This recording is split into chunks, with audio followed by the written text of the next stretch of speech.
So a lot of people have been asking me about supplements, and I'm going to write a post. I just haven't been able to yet. But basically, well, I'm going to get a lot of crap for this, I'm sure. But yes, I do take supplements.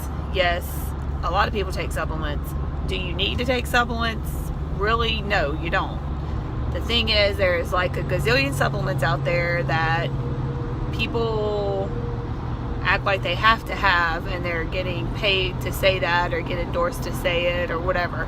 I do have some supplements that I prefer over other supplements through just trial and error in my body, and how things that I like to put into my body versus things that I don't like to put into my body.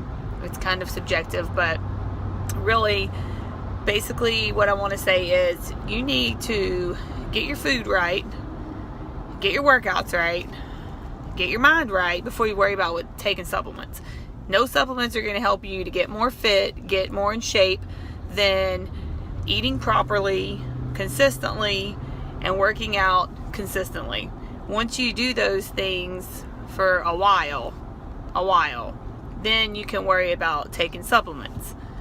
With that being said, if you get to the point where you're doing those things consistently and you might not be seeing as good of results as you thought, then you can worry about supplements then. But you'll never know that if you're never consistent enough to measure the results that you're getting in the first place. So, an exception to that might be like taking a pre-workout because you need energy. Basically, that's what pre-workout is. You can have stimulants, non-stimulants. It all helps you to have energy or to increase the blood flow to your muscles when you're working out for that pumped up effect of, people think it helps with growth or more than if you don't take it. It might. I mean, there's some supplements have good things in there. Some of them just pump you up and do nothing else at all but pump you up. Some are just caffeine. I mostly, honestly, take mine for caffeine because sleep is what I give up most of the time to do anything related with fitness, food, whatever. But once you start getting into like creatine, pre-workout, post-workout nutrition, all of those things, nothing's going to be as good as you just eating what you need to be eating.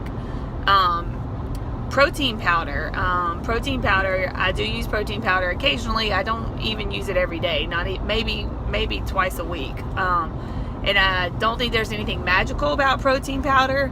The thing about protein powder is that it can help you to reach your protein goals if you're having a hard time. Most of the girls I talk to have a really hard time eating adequate amounts of protein to build muscle. Most girls especially don't even get the basic amounts of protein needed for their diet, much less a surplus that you need to grow muscle. So protein powder can definitely help with that. Another advantage of protein powder is that it's obviously portable and convenient, but I don't look at these things as replacements for my food. And there's no shakes that you can do or workout plans that just constantly replace your nutrition with some magical protein shake of some sort. You need to be eating food whenever you can. All those things are doing is taking the place of calories, and eventually you're not going to stick to that if you're just buying shakes to take up meals when you could be eating food. So as far as protein powders go, there's a gazillion protein powders out there. It really just depends on what you want to put in your body. I personally use protein powder by Chris Gethin from Caged Muscle. He's done lots of his own personal research and studies on it. Most of these things they're not monitored by the FDA. They're not measured. A lot of the proteins, powders, and supplements you buy don't even contain the stuff in them that they say that they do. Sorry, I'm driving. It's really getting crazy here with construction. Anyway, his protein powder has been tested. He's got results for it. You can see that what he's saying is in it really is in it. And he uses more natural things like coconut oil and stevia versus like other forms of sugar and things like that. And he also has more protein per serving. Some people can't tolerate stevia, so they use a different one.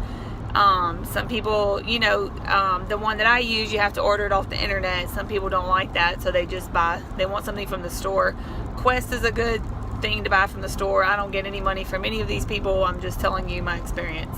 I've tried the vegan protein powders. They're fine. I mean, if you're going to mix them with bananas or whatever you want to mix them with, it changes the taste of it and all that. So there's no point in me talking about the taste of it if you're going to mix it with things. If you're going to just drink it by itself, I mean, the one that I take tastes really good, and the Quest all taste really good. I mean, they taste like a cookie. So it's really just up to you. Whenever I write my post, I'll get more in depth about the other supplements people take, like creatine, CLA, BCAAs. The only other thing that I did take consistently for a while was BCAAs, and those are branched chain amino acids. They're building blocks of protein, basically.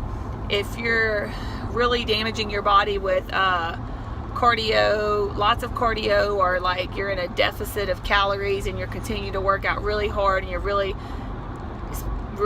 doing a lot of work, they say the BCAAs can help you with recovery. The thing about the BCAAs is they're one of the biggest supplements that people say do not contain what they say they really contain on the label. So you have to really be careful of those. They come in you can get them two different ways. You can get BCAAs that are flavored, and like sugar-free, strawberry flavors, things like that, and you can add it to your water. A lot of people do that, and they kind of sip on that at the gym or throughout the day or whatever. You can get BCAAs mixed with pre-workout, so you can get some caffeine. And then a lot of protein powders already have BCAAs in them. You can only absorb a certain amount of those, and then the rest of them you're just going to pee out. So you don't necessarily need to always purchase the one that says it has the most BCAAs, because it's not going to do you any good anyway. And if you're already getting some in your protein powder, you just need to look at all that and see. I'll write that in my post too, when I write it about how many milligrams you can actually absorb and the ratios. That's another thing there. The branched chain amino acids are actually 2 or 3 different things, and one of them is supposed to be a higher ratio than the other one. I can't remember off the top of my head. Something like 2 to 1 to 1. So a lot of times on the containers you'll see that. You'll see BCAAs, leucine, or whatever, 2-1-1 ratio. That's what they're talking about. But I did take BCAAs when I did my contest prep. They were unflavored, and I added them to my water that I drank for the whole day, because they were absolutely disgusting. If they're unflavored, they smell rotten. They're actually fermented parts of, you don't want to know, like hair and collagen and I don't know, whatever. It's disgusting. Just don't think about it. So anyways, I added those to my water and would drink those. And another one, there's one that's by BPI. It's blue raspberry, and it's actually really, really good tasting. I don't know about their products, what they put in it. I'm not getting any money from these people. I'm just saying I've tried them. It's not that bad. You can buy it at GNC, but it's like $30 for a small can. So anyways, with all that being said, really, if you don't have the money, it's not a huge deal at all. You can do all of the things you need to do with food, and you should be working on your nutrition and your workouts before you even worry about these things. These people from these companies, Advocare, Llama, I don't know what it is, Plexus, what's this crap, Beachbody. People get on my freaking nerves. Okay, it's good that somebody's out there trying to work out. That is good. I'm not knocking them for that. And they're trying to encourage each other, but they join up, drink a couple shakes, get in a calorie deficit, lose some weight, probably some muscle too, because they don't know what they're doing. And then they start coaching people, because they're now self-proclaimed coaches, and they've just learned about dieting basically, and now they're trying to save some shakes so they can make some money, so they don't have to go to work and they can stay home with their kids. So really, I mean, you want to fund their dream, or you want to put something in your body that you really know what you're doing. Do some research. Don't do that. Don't just help these people to stay home and not have to go to work because they told you they lost 20 pounds. Most of them look terrible anyway, but that's another rant. Anyway, about to be at the gym, going to train some glutes, hamstrings, plyo, and I just wanted to put that quick note about supplements, and I'm going to try to, quick video, I'm going to try to write that for my next informational post that's besides recipes. I've been working on the recipes a lot, so I'm a little behind on my fitness informational post. I don't know what to call all these things yet, but anyways, I'm in my car, so apologize for the bumpiness and rambling. End of my fit rant. Have a great day.